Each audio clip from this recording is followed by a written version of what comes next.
My Gavan and Melanine, and well met indeed. I am Arakir Galadirthan, the head of the modding team behind Divide and Conquer, and welcome to Divide and Conquer version 2 in a dedicated mod talk developer update style video. Now the thinking on this is, number one, the Imladris talk, separating it out from the normal gameplay videos, I think was a win. I still talk about modding a bit in the gameplay, but overall it was better to really dedicate some time to talking about modding. Number two, now that the faction overviews are going to be stopped until version 2, they were one of the main ways I was leaking information to you. And obviously because my campaigns are frozen at a moment in time, they don't update as the mod does. So I wanted to do a dedicated download video for you with updates for what's coming. I will put timestamps in the description for each thing that I talk about. This is much in the style of a faction overview, half a battle map and half a campaign map. However, the battle map is purely for visuals. I'm not going over any stats or anything, so it shouldn't be too long. It'll be mostly on the campaign. I also just wanted to address some terrible, unfortunate misconceptions in the modding discussion I had in yesterday's Rune video. And so all of these things combined to give me what this is today. A dedicated developer diary, if you will. And the reason I've started on the main menu is because something has happened today that has absolutely blown my mind. Many of you will not understand this at all, and you're not going to think anything of it. But for a lot of you, this will absolutely astound you. And I can't believe that this is this. We've done nothing, and it just seems to happen. Anyway, that was just for my own personal pleasure. I'm going to do these in the reverse order that I do the faction overview, and so I will see you on the field of battle first. Welcome to the battle map side. I can't think of not saying it. So, as I say, this is starting off rather than the campaign map, and it is purely for visuals. We're not looking at real stats at all here, mostly because we won't be able to, because we are only one nation and everyone else is too far away. So all I'm going to run through here are some changes many of you will be anticipating that's going to clear up some questions, some answers, and hopefully alleviate some of your concerns. There is one nation not present here who have also been affected, and that's because I just couldn't fit another nation in, and I thought they were the least changed because they're visually identical. And that'll make sense in a moment. So starting off, we are Gondor, and of course I'm here to show you your new bodyguard unit. This is the now Gondor bodyguard. They are a cross between the Citadel Guard and the Winged Swordsman from Taro M's Gondor mod, which is where they get the wings on their helmets from, and the heavy plate with the gold encrusted tree and whatnot. But they have the Citadel Guard cape on the back, and obviously they've got a pretty substantial shield there. So this is the new Gondor General's bodyguard. Apologies, in the battle map when it's paused, there's no sound. But we can see everyone moving around, I suppose. They're not going to get into battle anytime soon. And over here, to answer the questions many of you have had, indeed, Rune are dismounted. This is the new Lokrim bodyguard. They are fierce cultists with halberdiers. No, that's not the right word. Halberds. They are very, very powerful. Obviously, a lot of this, the reason I'm not really showing you the stats, though, is because they are still yet to be fully tweaked, to be honest. They've been pretty much set where they are, but they are subject to a little bit of change. But this is the new runic bodyguard. So there they are in all their glory. A dismounted halberdier. If we just move over here, the next thing to show you is not a bodyguard, but is the first set of units we have taken from Reforged. Now, none of these are new units. Everything I'm showing you is not a new unit. They are reskins. The only new unit is the potentially last one in the circle, which is Umbar, which you'll see when we get there. But this is the now Dragon Knights. The Shadow of Mirkwood Dragon Knights. This unit is the bodyguard for Kumul, the Easterling. And it is also a recruitable elite cavalry unit for Dol Guldur. And it is entirely taken from Reforged. Of course, it is just a silver version of the Elites of Rune, but this red sash and flower thing absolutely won me over. I love it. Very, very big applause to whoever created this in Reforged. I think they look awesome. So those are the new Kumul's bodyguard, and he's the only one who will have them. But they are also elites for Dol Guldur. And there's a couple of them. There's another in their lines. And look, they look so good. And they fit with the silver runic theme that Dol Guldur has for us, which is why they were a no-brainer. Righty-ho, so they're not last at all, but this is the new Umbar unit. I'm going to get onto units that have been cut on the campaign side, but I can start here, I suppose. Umbar have gained a mid-tier halberd unit. They're not pikes, they're halberds. And they are Belegard halberdiers. They replace Corsair pikemen, who have been removed. Corsairs no longer get an early tier pike unit. This is now your first really dedicated anti-cavalry, and it requires the first tier of barracks, subject to some amendments I'll talk about on the campaign side. So there is the Belegard halberdier. And as I say, they are just a dedicated anti-cav, good middle tier defensive ground unit. Alright, heading over once again. We now come... yes, another unit we've taken from Reforged. Very, very minor addition, but I love it. And that is the Isengard Officers. I wanted the officers to not be the Sentinels of Orthanc, because I didn't think Dunlendings would lead the Uruks. But we didn't really have a good enough model until I came across this in Reforged. And they look so good. So these are now the officers that stand with every battalion, but it is also the captain. Now, I can appreciate this will cause a few problems in that the officers and the captain look identical, but it's rare that you fight in captain battles or fight against captains, I suppose. It's not that rare you fight against them, I'm lying to you all. But it doesn't really matter all that much. You know that if you drop one of those three men, the captain will go down. And as I say, they're for every unit now. I'm saying too much. I really hate saying they're for every unit. So any Isengard unit now has these as the little officers, and I think they look really good. And it's simply done. It's literally just the standard Uruk, but with a white helmet rather than a white hand on the helmet, and a white hand on each shoulder pad. I mean, and yet it just works. They stand out so well amongst the crowd with their little beacons on their heads. So that's an Isengard officer. Again, thank you to Reforged for that. And now we come to the question on many of your lips. Were Imladris going to be dismounted? Yes, they are. This is now the bodyguard of Imladris. It is a two-handed sword-wielding warrior with the armour of the Noldorin Guard that people really like for Imladris. Obviously, it's not a carbon copy of the Elder Rinway armour. It's a slight variation, with the biggest difference being this silken lower half that they have. And slightly different pauldrons and vambraces. So this is now the bodyguard of Imladris. Low in number, as you can see, and just two-handed swordman. So Imladris has been dismounted, but I will talk a little more on that in a while. Now, this is the one that where we have caved. We rarely cave to pressure from the community, but this time we have done. And Hummingbird quite justifiably said the quality is there, people want it, it doesn't hurt anyone, so we've done it. The new Dale bodyguard looks like that. The units that you all so crave from The Hobbit have joined us in DaC. And this, as I say, is the bodyguard unit for Dale. Because Dale, obviously, is not a immediately military nation. They need time to get up to that military point. And we've even impacted that in the campaign by that they lose money almost immediately. You have to work to get money.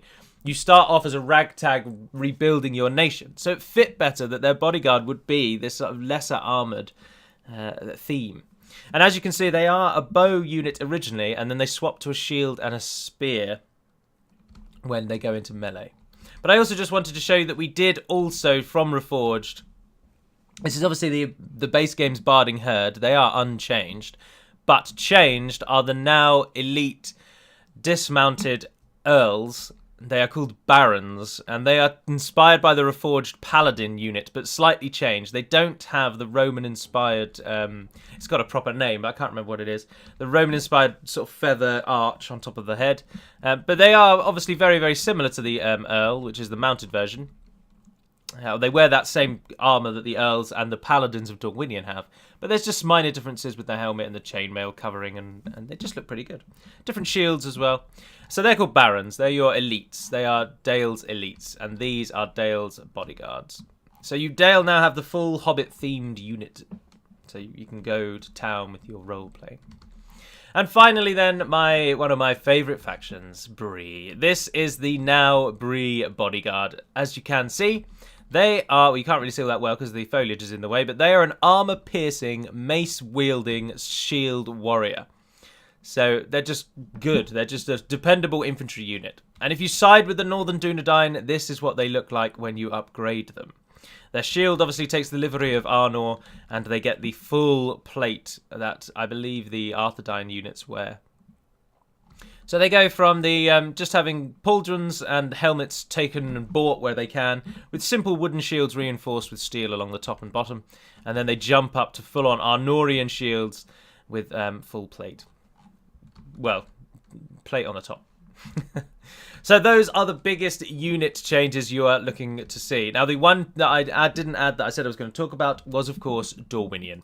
Dorwinion have also been dismounted. Let me say that straight. Rune and Dorwinion now have dismounted bodyguards. There is not an advantage from one over the other.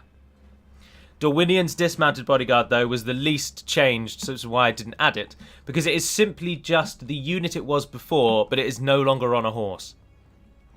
Although it does now have a two-handed sword as well. So Rune's bodyguard is now an very, very strong halberd unit, and Dorwinion's dismounted unit now is just an aggressive two-handed sword unit. So they match up against each other quite nicely. They're both still very aggressive to one another, but the advantage is still with Rune. Obviously, if the Rune Loke Innis Rim bodyguard came across the High Paladins in a battle, the Runic bodyguard would always annihilate the High Paladins because they were a cavalry unit that was effective against other cavalry units. So they always won. And so that situation is attempted to be reflected in the fact that if they aren't, they probably will be, the Loke Rim bodyguard will be armor piercing, which will be their edge over the Dorwinion High Paladin bodyguard. But there we are, those are the unit changes. So I will see you all on the campaign map for a rundown of what is changed there. And trust me, if you like elves, you are in for a treat. Welcome to the campaign side, as the gentle music of Adrian von Ziegler plays in the background, and the very unfortunate positioning of Ennard Wyth's regions appears in the bottom left, showing off DaC's great floor.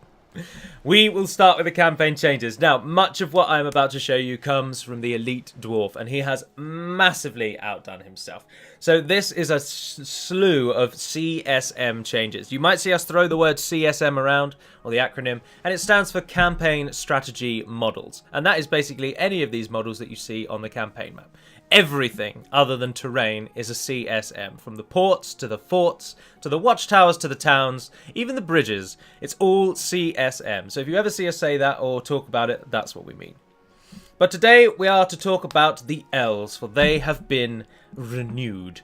There is unique looks now for the wood elves, Lothlorien, and the high elves.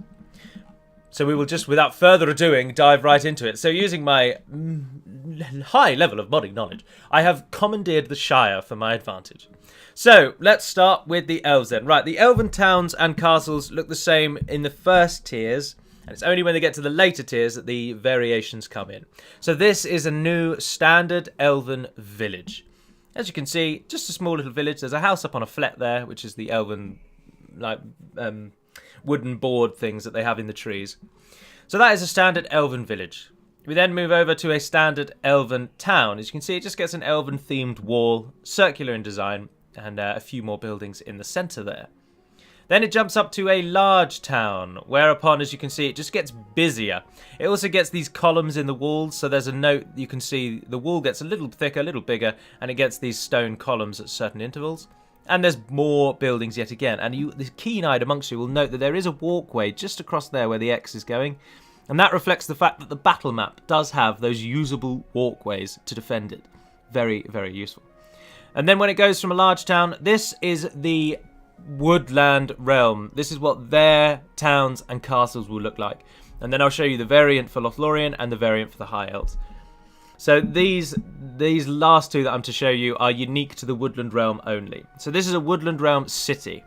You'll note that the wall gets fully stone, turns completely to stone, and again it just gets busier. There is more going on in the settlement, and this denotes its change to a city.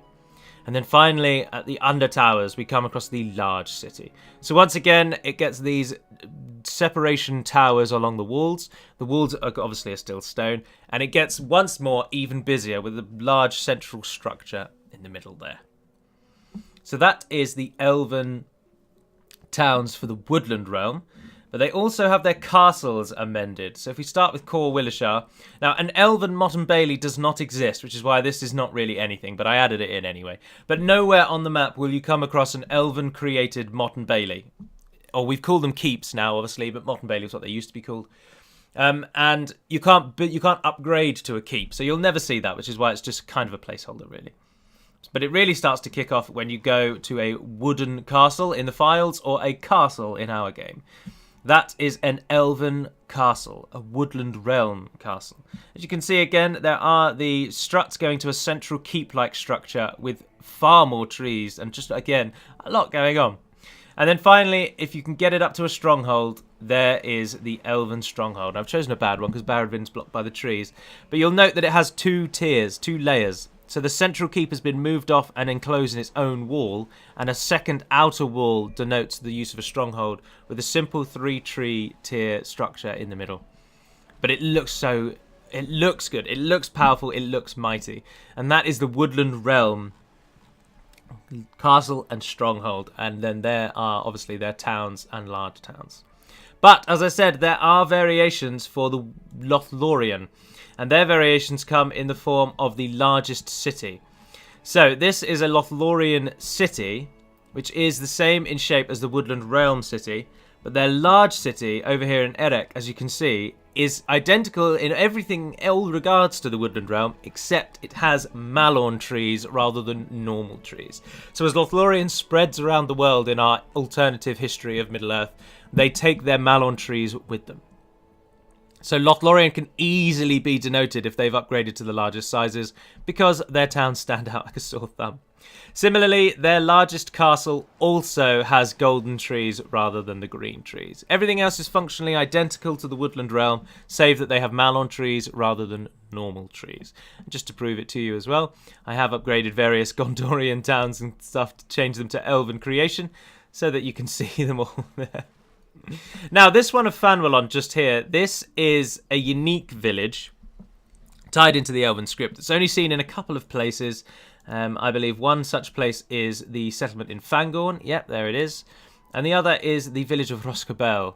Yes, and there it is as well. So this is a unique CSM, and it works because the battle map for those 2 battlefields doesn't have any buildings. It is literally just a forested, grassy plain. There's nothing else to it. They're very, very basic because they reflect the fact that Roscabel is not a real village. Radagast lived there, but he lived in a hovel, in a house. Roscabel is arguably the name of his house rather than a town. And of course, Treebeard's Hill, there are no dwellings in Fangorn Forest, save for Ent houses. And Ent houses are natural creations of trees that they've kind of grown into the shapes of cover from the rain and wind and stuff. There's no real structures. So it reflects that. But the real one that you want to see, the absolute mind-blowing CSM, the one that I love the most, is the High Elf Large City and City. And I've done this in Londartharan and Mythlond. So as I say, there's their High Elf town, same as the Wood Elves. There's their large town, same as the Wood Elves. But the city is glorious. There is the new High Elfen City. Exactly as you'd hope. Resplendent. Glorious even. It just looks so smart, so tidy. And as you might imagine, just across the bay is Mythlond, now a large city. Now Mythlond won't start as a large city, but I've changed it for this. And you know, the key differences here is that the large city, again, just has more going on. There's a lot more buildings within it, and it has a lot more of these spire towers on the wall, whereas the normal city doesn't. Now, I appreciate that if you're just passing by like this, you'd be like, oh, which one is which? And you'd have to stop and study a bit. But with the cities, that's not too bad in between the individual levels. And once you get in close, you will know. And obviously, it tells you when you hover over it anyway. But with the castle may be subject to a little bit of change, because at the moment, it looks very similar to this. And I'll show you what the castle looks like in Angsul. This is the High Elf Castle. The middle tier of structures. Because remember, the elves in version 2 can now build castles. And this is the High Elven one. A central keep structure, towers around the edges. But I have spoken with the Elite Dwarf, and I cannot give enough praise on these models. I think they are amazing. My only qualm is that the castle looks way too similar to the town, and if you were just scanning over the horizon, you would not instantly know, oh yes, that's a castle, oh yes, that's a town. You'd have to really stop and think about it. Whereas as you pass through these, for example, you can see immediately, like, oh, that's a village, that's definitely a castle. They're key distinctions. Same with Camath Bryn, and with them all, literally with them all. It's obvious which ones are towns and which ones are castles, so that's going to be applied to the elves as well. So the High Elven one will be subject to a little bit of change. But there is their castle, and then over in Latash is their stronghold. Now the stronghold looks really good with the towers jutting out slightly from the wall. It looks really, really epic. And as you can see, the central keep structure is larger in the castles, but at the moment I would submit it's just not large enough so that you can immediately say, yes, that's a castle. So it may be subject to a little bit of change, but the general theme is there and it looks amazing. I really, really like it. But that is not all, my friends. There are a slew of CSM changes. Now, I haven't specifically edited Haradrim towns to show it, but I can show you with a couple of their towns that Harad has also been given their own unique CSMs. So hopefully we can start with Ancaragmir, but Ancaragmir uses the Candish CSM, so that's a Candish rebel village. And then it will go to a town. That's a large town. I don't know if there is a town knocking around, actually, to be honest. So we may be undone here. There's a castle. Corondage, I believe, is also a castle. Yeah. Alright, so I can't show you a town for Harad because I've not forethought foolishly. But I can at least show you their general theme of their buildings now. So as you can see with Amrune, they have gone for a much more deserty vibe. The red colouring pervades, but otherwise it's sandstone and wood, which looks very, very good, or a sandy colour. Amrune is obviously a large town. Well, not obviously, I didn't know I said that. It's a large town. And Finabel, the capital of Harad, is a city, I believe. Yes, it is indeed. And that is a Haradrim city, and it looks really good, doesn't it? It really does look good. Harad, Rune, and Khand now all have their own unique CSMs. Umbar is still on the to-do list, but the Elite Dwarf is taking something of a break for the moment. He's got some stuff coming up in real life, keep him busy. Tal al-Jaf is a town, so I can show you. So the village obviously starts out as just a collection of tents, and then the town goes to pretty much just a wooden wall with a few stone obelisks, if you will, dotted around. And then as we saw with Amrune, it then jumps up with a stone base, which denotes really the change to large town. And then finally the change to city removes all the wood bar the gates. And then the tier above that, which I've not edited to show you, just is this but bulkier. And as you've seen with Corondage, the castle has, again, this is ideal, this is perfect. The difference between the town and the castle, aesthetically, is identical. They use the same materials, they have the same red colouring, sand colouring, and wooden motif. But the castle is a different shape, and that allows you to immediately see that's a castle and that's a town. So that effect will come to the elves. But there's the castle of Harad. Now, again, I can't share a stronghold because I haven't updated one. But again, that's not all. If you're into your CSMs, Esgaroth has also been slightly edited in that the rooftops are a little bit different to what they were before, and it just looks a little bit more like a town on a lake rather than a pristine wooden construct that's never been touched by water. So that's quite good. I'm very pleased with that. This is new to Esgaroth. But there is also a brand new Helm's Deep. And there she rides. Very detailed. If you've got version 1.2... go into your game, have a look at Helm's Deep, and realise how much of a boost this is. Realise how better this looks. Excellent work by the Elite Dwarf there. Excellent work indeed. Another change is to the Pelennor wall. The Ramas Ekor. It used to not line up with the roads properly, and it also came right out and it used to clip with the city of Western Osgiliath when rebuilt, but now they line up well, and the Elite Dwarf has also pushed it so that it goes right up to the mountains, whereas before it ended about here, so it looked like you might be able to get around it, but you can't because it's impassable terrain. But and so it was just a bit naff really. So he's extended it to the mountains. It's a minor addition, but it just fits better now. The roads actually go through the gates, and it obviously stops at the port quite nicely, and once Western Osgiliath is rebuilt, it also lines up quite nicely with that. So again, another little change, but it's a good one. Now I have a few things to talk about this faction, so we're going to end on Imladris, which has also been given a brand new CSM, and boy does it look good. far beyond the tiny little indistinguishable thing that it used to be before. It's now a solid, noticeable town that fits in its surroundings so nicely, especially with the bridge. It just blends really well. So there's a new Imladris CSM as well. The other thing to talk about Imladris, I'll rattle through the rest of the changes now. There's not much more to go. So Glorfindel is going to be mounted when he joins you under the Imladris script or event. He's going to have Imladris Eldarinway Riders, or Lancers, Eldarinway Lancers. And this is because, I will now start off talking of the units that are going. The Imladris Riders are being cut from the game. Imladris Riders will no longer be a unit. They are going to be cut. On this theme, the following are going to be cut. Some of you will know this, but this gives you a location to learn it all. The Peacekeepers of Gondor have been cut from the game because the Lamadan clansmen very much filled their role. So the Peacekeepers of Gondor are gone. So no Peacekeepers. The Haradrim Militia Horse Archers are also gone. I believe they're called Haradrim Raiders, maybe? They have been cut from the game because Harad's early Horse Archer tier is totally covered by Kandish troops. Either because you've attacked Kand and taken them yourself, or because you have allied with Kand and you've built the Kandish building. And it allows you to train the Kandish Horse Archers. I'm pretty sure you get them as standard anyway. I can't remember. Rune certainly do. I don't know if Harad do as well. I don't think so. But basically, in the early tier, your Horse Archers will come from Kand, who are the known Horse Archer faction. And then in the later stages, you get your own Horse Archers. So they've also come out. As I've already mentioned, the Corsair Pikemen have come out of the game, and they've been replaced within Belegar Halberdier. And the fort units, spoken of in yesterday's video. The 3 fort units are going, and I do mean 3, because the Orcish fort units are actually the invasion mercenary unit, just retooled to be a fort unit.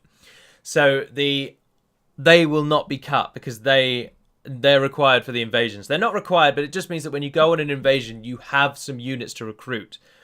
And they are quite good now as well, actually. So they're a good boost to your invasion armies. So they're not going to go. But the 3 individual standalone fort units will go. That is what Austin Ethel will actually look like. And this is also what Theland will actually look like. Minor introduction. So the Imladris Raiders, Peacekeepers, Harad Militia Archers, Corsair Pikes, and the 3 fort units are all gone. They're going from the game. We do not know what we're going to add in yet. But on the theme of gone as well, we did go with the idea to merge the 3 Dwarven units into one. So the 3 Dwarven militia units are now a single militia unit shared between the 3 factions with a generic name, generic design. So there are 2 more spaces come from the dwarves as well, which is good. Last few points now. Another CSM thing that I forgot because I was going through the changes is the new Barrow-downs resource, which just gives a little bit more life to the Barrow-downs. And yes, elite purists amongst you, I know that the Barrow-downs do not extend beyond the centre of the region really, and they're only this western part of the hills. But the Barrow-down resource looks damn good, and this whole region is called the Downs, so we've gone with it and we've spread them out. You're just going to have to suck it up. It's a minor extension just to get a resource into the game more. Another one of those areas where gameplay beats out the lore purists. But the Barrow-downs has also been spread out. And not only that, but if you fight a battle on these locations, it is a unique battle map created by RK, which has this very Barrow-downs on it. That the Elite Dwarf used the battle map to create the CSM. So this design is on the battlefield. It's really good. So if you can fight there, do. It's very cool. Very cool indeed. So then the last 2 things are something that someone mentioned and has been done. Personalities have been adjusted. For many of you, you will not know what this means, but all it means is that in the game, every AI faction can have personalities. And these, depending on how you do this, they can have as many as you want, but 2 is kind of the norm. And one of them will dictate what their kind of military strategy is, and the other will dictate how they generally play the game. So, for example, you can have something like Napoleon Smith. And what this means is that the nation will favour a Napoleonic-style warfare, which Medieval 2 assigns as heavy cavalry, heavy infantry, with sparse light like with not very many light infantry, not much light infantry. So, for example, nations like Dol Amroth are reasonably Napoleonic in that regard. Now, debating whether or not Napoleon actually used that is not for question, because these are hard-coded. We just have what's there. Why they've given it that name is up to them. And then the Smith category suggests that faction is going to focus more on economy, upgrades, that kind of thing. So obviously dwarves are natural candidates for Smith. Now, for some reason, Z3N, even though he was the kind of pioneering in finding out what all these personalities do, he assigned the same personality to every faction in the game. I really don't know why, and I feel so stupid that I didn't ask, basically. From what I can see, there's no reason to this. So some nations, such as Umbar and Linden, now have the personality Sailor, which means they actively focus on sailing the armies to destinations. And this has been tested by numerous people, and they have indeed verified that when Umbar has taken a Gondorian town in the Umbar script, Umbar has then shipped troops to that town as fast as possible to support it. They now actually prefer naval invasions. It works as it should. Now, it's not going to be hugely... It doesn't totally define them. It's a very minor difference. It's like if 50% is the balance of all things, then even if you give them the most extreme personalities, it's like they only change to maybe 45% tops. Now, it's only a really minor difference to their personality, but it's enough that there's now going to be a bit more going on in the game rather than just everyone does exactly the same thing. So that is good. And finally, the last thing I want to talk about, second to last, sorry, is a bit of controversy at the end, but the second to last briefly is Ancillaries, courtesy of Fire Dragon. I believe that's your name. Apologies if I got it wrong. There are kind of unique ancillaries now dotted around the world that align to good or align to bad. So, for example, each of the 4 Hobbit regions now has a unique ancillary, such as Mayor of Michael Dalding, Thane of the Shire, Postmaster of the Shire, Chief Sheriff of the Shire, that kind of thing. And you'll get them by putting a general in these towns if the ancillary, the guy who had the ancillary, has died. This is an expansion of the fiefdom ancillaries, which we did have in DaC, but it didn't really work very well. Because, again, ancillaries has been on our to-do list for ages, and we've just never bothered. So, very grateful to Fire Dragon for actually stepping in and doing what we had hoped to do, but faster than us.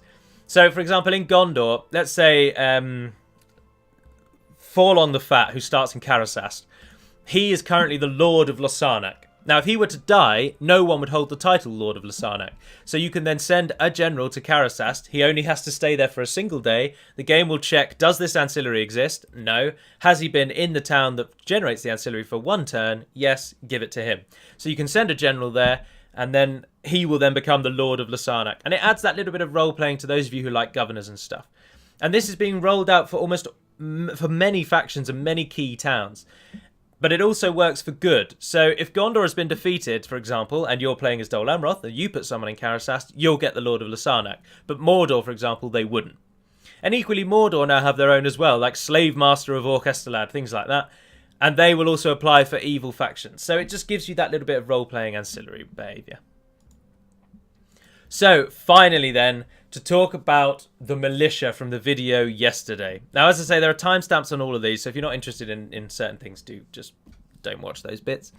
Yesterday, I said that we were going to move the militia out of the farm building, and for castles, it will go into the main structure, and for towns, they will go into a new building.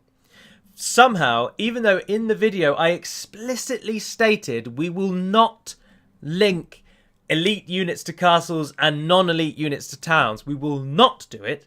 Almost every comment I have read has said how much of a bad idea that is and why are we doing it.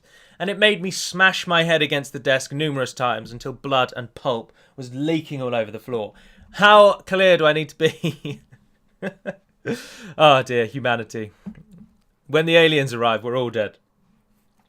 Anyway, so what is going to happen is any team, any faction that gets militia units in the farm, they're going to come out of the farm. So the farm will no longer have any recruitment possibilities, potential whatsoever. In a castle structure, those militia units will be available immediately because they will be tied to the castle itself. Now, what I mean by that is this building here. Now, I know I'm in a town, but this building here is considered the core building. Every town, every castle has to have one of these. When you upgrade, it's this building that upgrades. It goes to a large town, then a city, then a large city, etc. The militia units in castles, therefore, will come out of this building. So they will be available immediately. You will then have to build the normal barracks to get the other normal units, and you'll get the post-barracks event barracks as well. Everything else is the same.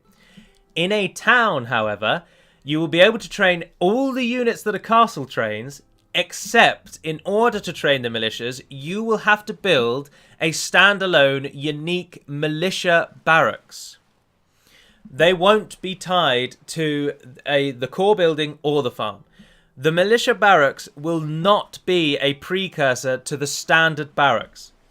So, if that makes sense, you have two barracks lines. Your standard barracks line that everyone has at the moment, for example, in Mythlond, we have a town guard. If I go to the building browser and I go to barracks, there is town guard. After the barracks event, there's then whatever the next one is, and then there's a third tier.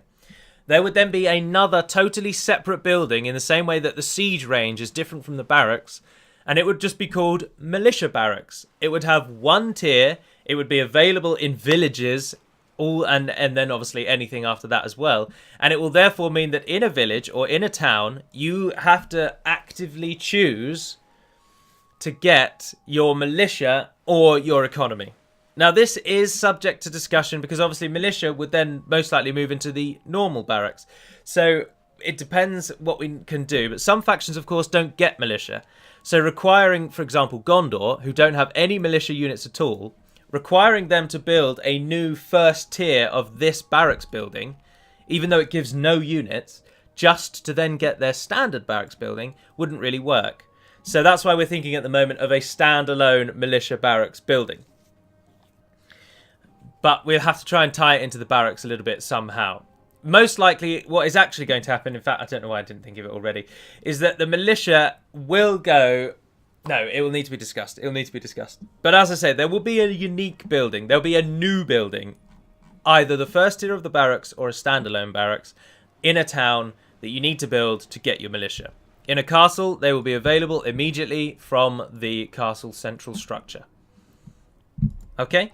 So we're not restricting elites to castles and non-elites to towns. That is not happening. Units are available in both. You just get them quicker in a castle. That's all it is. That's literally all it boils down to. And I apologise with the venom and wrath that I said that with, but it's sometimes when you're having one of those days and then you see those comments and you just want to hit yourself over the head. And so I shouldn't take that out on the rest of you. But that concludes then this developer diary. That's everything I wanted to cover, everything I wanted to discuss. And the final thing then is, in every single video I've ever posted, there is a link to this website, Divide and Conquer on Total War Center. This is our official homepage. If you have any questions about any bugs, any crashes, anything, I implore you to come here.